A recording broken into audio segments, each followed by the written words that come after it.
mi ponavadi zdaj gledamo umetno inteligenco, kot da gre tukaj za te modele, kot so, ne vem, ChatGPT, Gemini, DeepSeek in tako naprej. Ne? Ampak pod temi modeli spodaj je, a imaš ti dosti elektrike za vse to poganjati. Ne?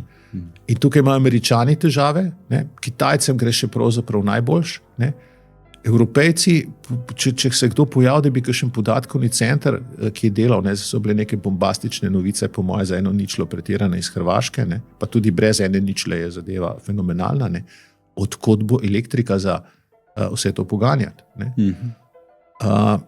Potem morata imeti čipe, ne, proizvodno čipov. Ne. Tukaj ima Evropa neko podjetje na Nizozemskem, ki zna te čipe, kako bi rekel, risati, oziroma to litografijo, ki je vodilno na svetu ali pa ena od dveh na svetu. Ne, kar je pomembno, ampak proizvodna čipov je pravzaprav v Aziji, nimamo tle, tudi vprašanje, če bi mi to znali narediti.